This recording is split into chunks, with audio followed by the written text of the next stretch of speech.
BNB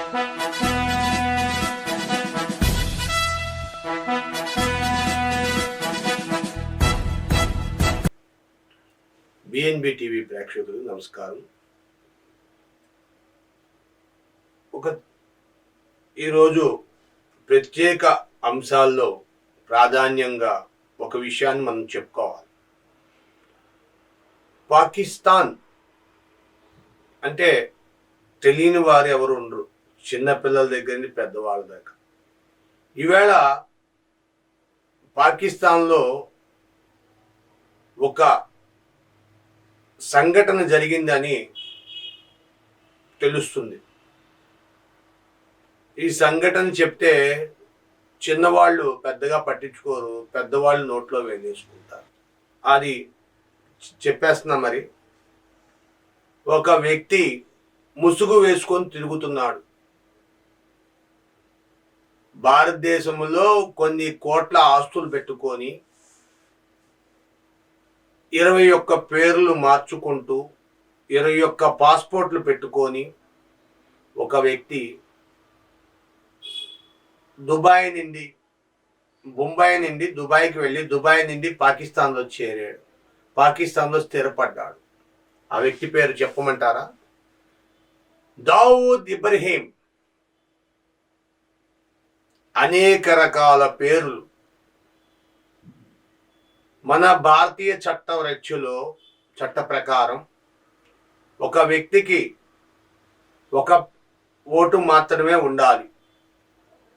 రెండో vote ఉంటే తెలియకుండా రాయించుకొని ఉంటే ఒకవేళ వెల్లడి పడిన సమయాన్న వారికి జైలు శిక్ష వేస్తారంట. అంతేకాకుండా పెనాల్టీ కూడా వేస్తారంట, జరిమానా. ఈ విషయం మనం సామాన్యులు. కానీ దావూద్ ఇబ్రహీం ఒక international terrorist. Around the world 128 దేశాల్లో వాంటెడ్ పర్సన్. ఆయన వయసు కేవలం 60 సంవత్సరాలు, ఓన్లీ జస్ట్ 60 years. కానీ ఆయన చేయని పనంటూ లేదు. నమ్ముతారా? ఎన్ని కోట్ల ఆస్తుంది తెలుసా? తెలియదు. భారతదేశం మీద వ్యతిరేక వ్యక్తులందరూ కూడా ఇప్పటికి దరిదాపుగా 20 మంది చనిపోయారంటే పాకిస్తాన్లో. నమ్ముతారా? కానీ ఇది నిజం. దావూద్ ఇబ్రహీంకి జెడ్ కేటగిరీ సెక్యూరిటీ కంటే ఎక్కువ సెక్యూరిటీ, హై అలర్ట్ సెక్యూరిటీ ఉన్నా ఆయన ఇంటిలోకి ప్రవేశించి ఆయన భుజించే భోజనములో విషప్రయోగం చేశారంట. ఇది నిజం.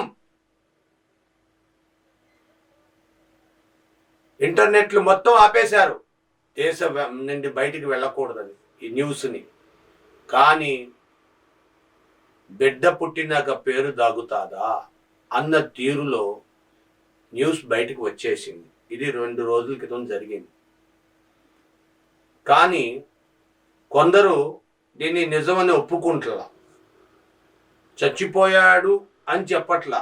లేదు, హాస్పిటల్లో ఉన్నాడు, చికిత్స పొందుతున్నాడు, చికిత్సలో కోలుకుంటున్నాడు అని చెబుతున్నారు. కానీ నిజానికి వాస్తవానికి చనిపోయాడు. కానీ ఈ విషయాన్ని పాకిస్తాన్ చెప్పుకుంటలా. దావూద్ ఇబ్రహీం మా దేశీయుడు, మా దేశంలో ఉన్నాడు, మా దేశంలో మరణించాడు అని చెప్పుకోలేకపోతుంది. దావూద్ బాయ్, ఇబ్రహీం బాయ్, అఫ్సూస్ బాయ్ అని రకరకాల పేరులతో ఎవరన్నా పట్టుకుంటే, ఏ అధికారి అన్నా, ఏ డిపార్ట్మెంట్ అన్నా, పోలీసులు కానీ ఎవరన్నా పట్టుకుంటే ఈయన దావూద్ ఇబ్రహీం కాదు, దావూద్ ఇబ్రహీం లాంటి వ్యక్తి, ఈయన పేరు ఇది, ఈయన పుట్టుమచ్చలు ఇవి, ఈయన అడ్రస్ ఇది అని చెప్పి వేరే ఒక స్టేట్మెంట్ని తయారు చేసి ఇచ్చారు. ఈవేళ ప్రపంచాన్ని గజగజలు వణికించిన దావూద్ ఇబ్రహీం శవాన్ని ఎలా మాయం చేస్తారా, మట్టి చేస్తారా, నలుగురికి తెలియజేస్తారా అనేది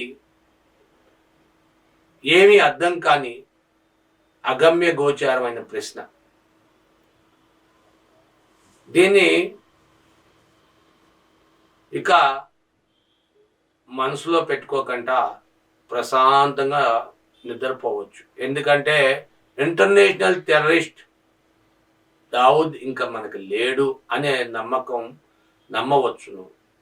కాబట్టి చాలామంది కోటీశ్వర్లు, సామాన్యులు, తెలిసిన వారు ఆ విషయాల్ని వీళ్ళందరూ కూడా హాయిగా ప్రశాంతంగా చక్కటి నిద్రపోవటానికి అవకాశం ఉందని తెలియజేస్తున్నారు. ఈ విషయాన్ని మీకు నచ్చినా ఎట్లయితే లైక్ కొట్టండి, నచ్చకపోతే కామెంట్ రూపంలో ఏం జరిగిందో తెలియజేయండి. మేము తప్పులుంటే సరిదిద్దుకుంటాం. Thank you each and everyone.